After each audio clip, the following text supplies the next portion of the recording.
আল্লাহর নবী বিশ্বনবী রাহমাতুল লিল আলামিন বলেছেন, যে ব্যক্তি 5 ওয়াক্ত ফরজ নামাজের পরে 5 ওয়াক্ত ফরজ নামাজের পরে আয়াতুল কুরসি পাঠ করবে, আল্লাহর রাসূল সাল্লাল্লাহু আলাইহি ওয়াসাল্লাম বলছেন ওই ব্যক্তি মৃত্যুবরণ করতে দেরি জান্নাতে প্রবেশ করতে দেরি করবে না।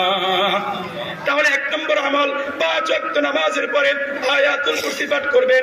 2 নম্বর আল্লাহর নবী বিশ্বনবী রাহমাতুল লিল আলামিন বলেছেন, যে ব্যক্তি 5 ওয়াক্ত ফরজ নামাজের পরে 10 বার পড়বে সুবহানাল্লাহ, 10 বার পড়বে আলহামদুলিল্লাহ, 10 বার পড়বে আল্লাহু আকবার, আল্লাহর নবী বিশ্বনবী রাহমাতুল লিল আলামিন বলেছেন দাখালাল জান্নাহ, ওই ব্যক্তি সোজা জান্নাতে চলে যাবে। আমার যুবক ভাইরা, আমার তরুণ ভাইরা, একটু চিন্তা করিয়া দেখেন, আমার মতো আপনার মতো কত যুবক হুন্ডা অ্যাক্সিডেন্টে মারা যায়, বাইক অ্যাক্সিডেন্টে মারা যায়।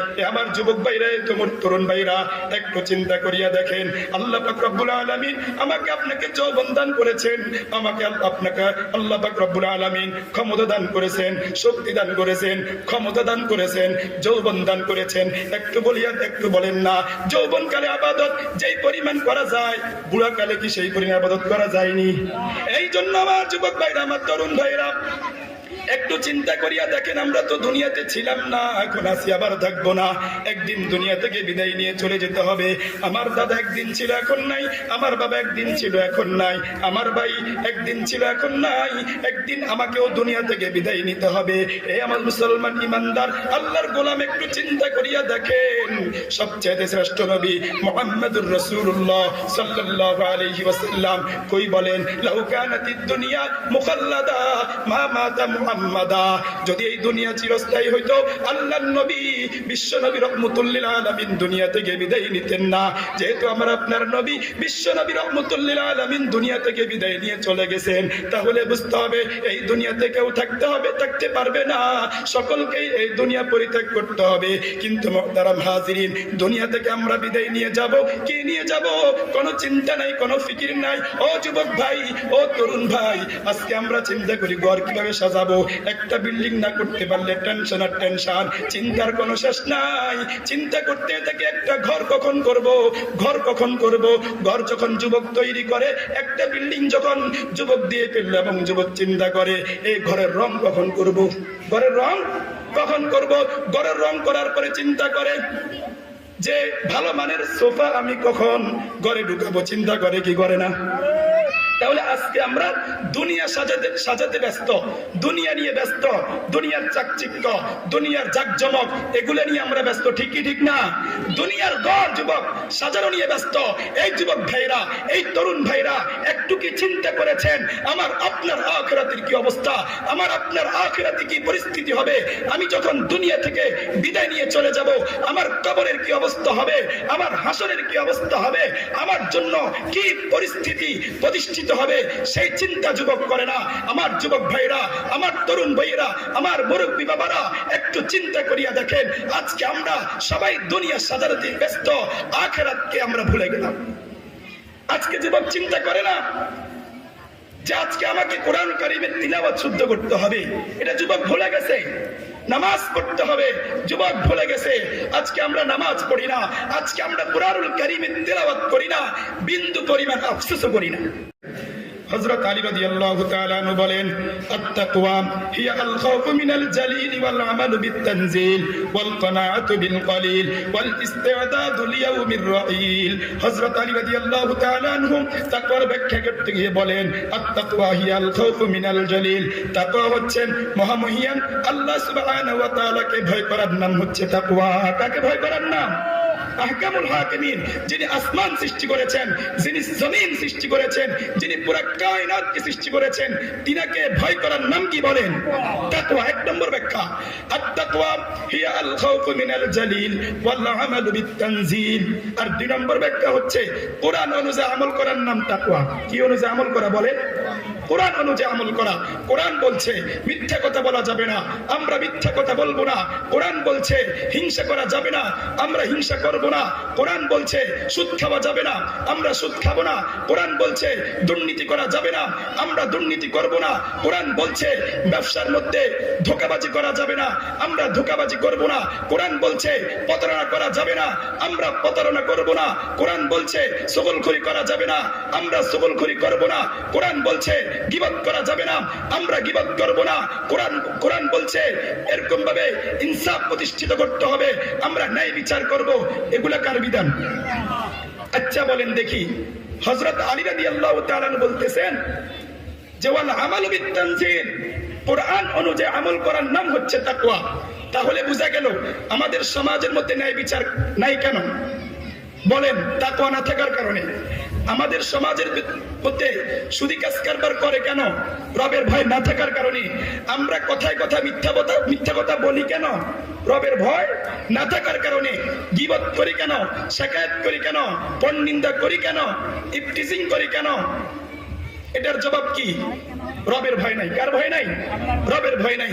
হযরত আলী রাদিয়াল্লাহু তাআলা আনহু বলেন, আত-তাকওয়া হিয়াল খাউফু মিনাল জালিল ওয়াল আমালু বিত-তানজিল ওয়াল কানাআতু বিল কলিল। হযরত আলী রাদিয়াল্লাহু তাআলা আনহু বলেন, তাকওয়ার এক নম্বর ব্যাখ্যা, মহামহিয়ান আল্লাহ সুবহানাহু ওয়া তাআলাকে ভয় করার নাম হচ্ছে তাকওয়া, কোরআন অনুযায়ী আমল করার নাম হচ্ছে তাকওয়া। আর 3 নম্বর, ওয়াল কানাআতু বিল কলিল, অল্পে তুষ্ট থাকার নাম হচ্ছে তাকওয়া। আল্লাহ রাব্বুল আলামিন হালাল পন্থায়, বৈধ পন্থায় আমাকে যা দিয়েছেন তা নিয়ে সন্তুষ্ট থাকার নাম হচ্ছে তাকওয়া। তা নিয়ে কি সন্তুষ্ট থাকা? রব আমাকে হালাল পন্থা, বৈধ পন্থায় রব আমাকে যা দিয়েছেন তা নিয়ে সন্তুষ্ট থাকার নাম কি বলেন? তাকওয়া। রব যদি বৈধ পন্থায় কাউকে কোটি কোটি টাকার মালিক বানিয়ে দেয়, আমার আপনার কোনো সমস্যা আছে? কোনো সমস্যা নাই। কেন? তার মধ্যে তাকওয়া আছে, খোদা বিরত আছে। সে যদি বৈধ পন্থায় কোটি টাকা যদি মালিক হয়, লক্ষ লক্ষ টাকার যদি মালিক হয়, তার মাধ্যমে কোনো ক্ষতি হবে না। আওয়াজ দিয়ে বলেন কেন? তার অন্তরে রবের ভয় আছে। কোটি কোটি টাকার মালিক হয়ে গেলে সে মাদ্রাসা করবে, মসজিদ করবে, তাফসীরুল কোরআন মাহফিলের আয়োজন করবে, সমাজের গরিব দুঃখী অসহায় এতিমদের পাশে সে দাঁড়াবে, সমাজের কাজ কারবারের সাথে সেই জড়িত হবে। ঠিক কি ঠিক না?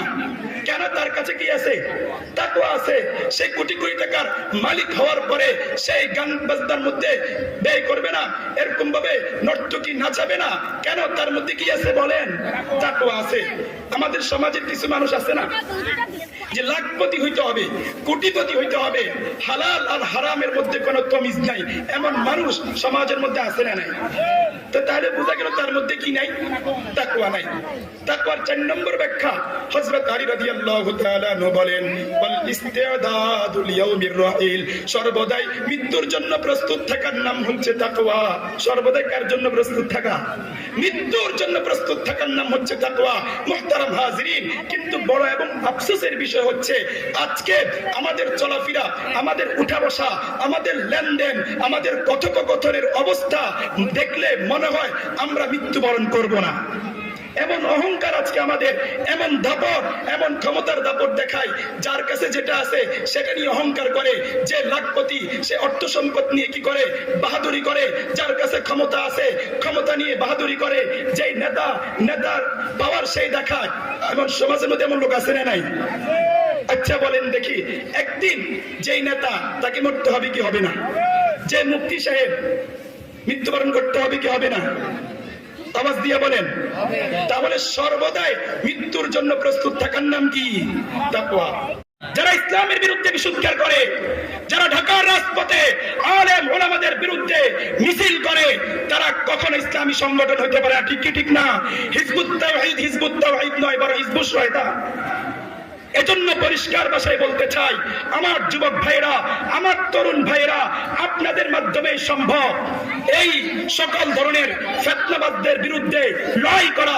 এটা আমাদের জন্য জরুরি কি জরুরি না? যদি আমাদের সম্ভব হয়, কথার মাধ্যমে হিজবুত তাওহীদের বিরুদ্ধে কথা বলবো। যদি কথা বলার শক্তি না থাকে, কলমের মাধ্যমে, ফেসবুক স্ট্যাটাসের মাধ্যমে হিজবুত তাওহীদের বিরুদ্ধে আমাদেরকে কথা বলতে হবে। ঠিক কি ঠিক না? এই বর্তমান যুব সমাজ আগামী দিনের ভবিষ্যৎ, বর্তমান যুব সমাজ আগামী দিনের অহংকার, বর্তমান যুব সমাজ আগামী দিনের নেতৃত্ব দিবে। ঠিক না? আওয়াজ দিয়ে বলেন।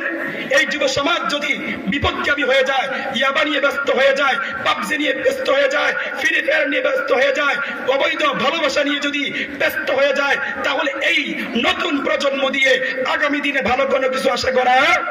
এই যুব সমাজ মেম্বার হবে, এই যুব সমাজ চেয়ারম্যান হবে, এই যুব সমাজ এমপি হবে, মন্ত্রী হবে, তারা তো আগে থেকেই ইয়াবাঘোর, আগে থেকেই সুদের সাথে জড়িত, আগে থেকেই লুণ্ঠনের সাথে জড়িত, আগে থেকে অবৈধ ভালোবাসার সাথে জড়িত। এই যুব সমাজ দিয়ে কোনো লাভ হবে না। আওয়াজ দিয়ে বলেন ঠিক না? এজন্য যুবক ভাইরা এগিয়ে আসার দরকার আছে না নাই? মুহতারাম হাজিরিন, বলতেছিলাম আমার যুবক ভাইরা, আমার তরুণ ভাইরা, আপনাদের পক্ষে সম্ভব সমাজকে প্রতিষ্ঠিত করা, আপনাদের পক্ষে সম্ভব মুরব্বিয়ানে গ্রামের পরামর্শে যদি আপনারা চলেন, একটা সমাজকে সুন্দর করা সম্ভব কি সম্ভব না?